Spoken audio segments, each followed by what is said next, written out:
Hi hello నమస్తే welcome to my channel భయ్య. ఈ ఛానల్ కొత్తగా చూస్తున్నట్టయితే ముందుగా సబ్స్క్రైబ్ చేసుకోండి. అలాగే నేను చెప్పే వీడియోని మాత్రం అందరికీ షేర్ చేయండి భయ్య. అయితే ఈరోజు మన టాపిక్ వచ్చేసి మన హిట్ 3 మూవీ రివ్యూ అయితే చెప్పబోతున్నాను భయ్య.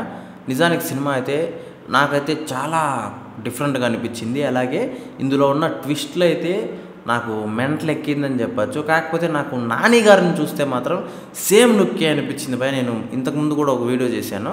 నాకు ఎంతసేపటికి నాని గారిని చూస్తే సేమ్ లుక్ అనే అనిపిస్తుంది, కానీ ఆయనలో నుంచి డిఫరెంట్ అయితే నాకేం అనిపించలేదు భయ్య. కాకపోతే యాక్టింగ్ మాత్రం ఎరగదీశారని చెప్పచ్చు. అయితే అదంతా పక్కన పెడితే మనం సినిమా గురించి మాట్లాడుకున్నాము. చాలా అద్భుతంగా ఉందని చెప్పచ్చు సినిమా అయితే. నేను లిటరలీ కొన్ని సీన్స్కి అయితే అసలు మన హార్ట్ కొట్టుకుంటుంది, ఏం జరుగుతుంది అని చెప్పేసి అంత హైలైట్గా ఉందని చెప్పచ్చు భయ్య. నాకు పర్టికులర్గా క్లైమాక్స్ కంటే ఇంటర్వెల్ బ్యాక్డ్రాప్ ఉంటుంది భయ్య. అసలు ఏ రకంగా ఊహించుకున్నారో మీరు అంటే నాకు ఆ గూస్బంప్స్ వేరే రేంజ్లో అనిపించింది. అసలు ఆ ఫీల్ అయితే మంచి రేంజ్లో అనిపించింది భయ్య. నిజంగా భయ్య, లిటరల్లీ చెప్తున్నాను, కొన్ని సీన్స్కి అయితే నాకు హార్ట్ అయితే దమ్ అని కొట్టుకునిందని చెప్పచ్చు. ఆ రేంజ్లో అనిపించింది సినిమా అయితే. ఇంకా మన హీరోయిన్ క్యారెక్టర్ ఉంటుంది భయ్య, ఆమె క్యారెక్టర్ అయితే ఇంకా పీక్స్ అని చెప్పచ్చు. నిజంగా లిటరలీ ఆమె క్యారెక్టర్ అంటే నేనేమంటున్నానంటే, అంటే మనం హిట్ 2 సినిమాలో చూపించినట్లుగా ఏదో నార్మల్గా లవ్ స్టోరీ మాదిరి అయితే లేదు. చాలా యాక్షన్ సీన్స్ అయితే ఆమెకు కూడా ఉన్నాయి భయ్య. అది హైలైట్ అని చెప్పచ్చు. అయితే ఇందులో విలన్ ఎవరు అనేది మీరు చెప్పేస్తే అసలు సినిమా ఇంట్రెస్టే పోతుంది. అదొకటి ట్విస్ట్గా మీరు అలానే పెట్టుకోండి, ఎందుకంటే సినిమాకి మీకు ఇంకాస్త హోప్ అయితే పెరుగుతుంది. అలాగే విలన్ మించి ఇంకొకరు ఉంటారు భయ్య. సినిమా ఎండింగ్లో మనకు అంటే హిట్ 4కి అయితే మనకు అయితే ఒకరు ఎంట్రీ ఇస్తారు. అది కూడా మన తమిళ హీరో. ఇంతకన్నా నేను ఎక్కువ చెప్పలేను, ఎందుకంటే మీకు ఆ ఫీల్ అయితే పోతుంది భయ్య. నేను చెప్పేస్తే ముందుగానే అది ఇంకా పీక్స్ అని చెప్పచ్చు. అసలు అలాంటి హీరోని పెట్టాలి హిట్ 4లో అని చెప్పేసి అనుకున్నారు. ఫస్ట్ ఆఫ్ ఆల్ డైరెక్టర్ గారికి ఆ సలాం కొట్టచ్చు భయ్య. నాకైతే లిటరలీ ఇలాంటివి కదా మన ఇండస్ట్రీలో కావాల్సింది అనిపించింది.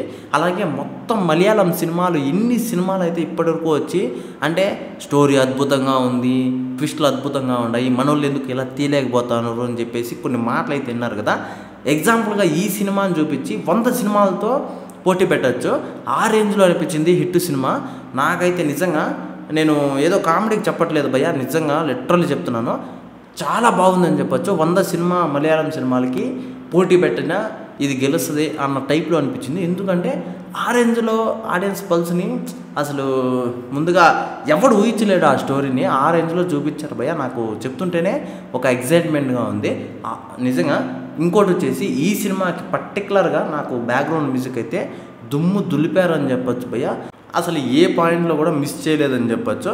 ఇంకా నేను లిటరల్లీ చెప్తున్నాను, నాని గారి యాక్టింగ్కి ఆయన డైరెక్షన్కి అసలు ఇలాంటి టీం కదా వాళ్ళకి కావాల్సింది అని చెప్పేసి నేనైతే అనుకుంటున్నాను భయ్య. చాలా అద్భుతంగా ఉంది భయ్య సినిమా అయితే.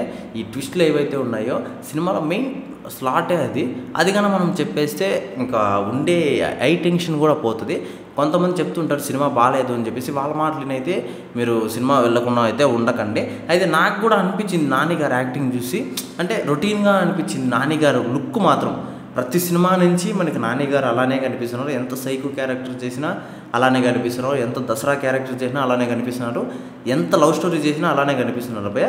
కాకపోతే ఈ సినిమాలో పర్టికులర్గా సినిమాలో చూసిన తర్వాత అది మర్చిపోతాం భయ్య, నాని గారా లేకపోతే అక్కడ ఒక పోలీస్ ఆఫీసరా అని చెప్పేది. అది హైలైట్ అని చెప్పచ్చు భయ్య. నాకు చాలా లిటరలీ సూపర్ అనిపించింది. సినిమా మాత్రం థియేటర్లో చూడండి, గూస్ బంప్స్ అయితే వస్తాయి. చాలా బాగుంది భయ్య.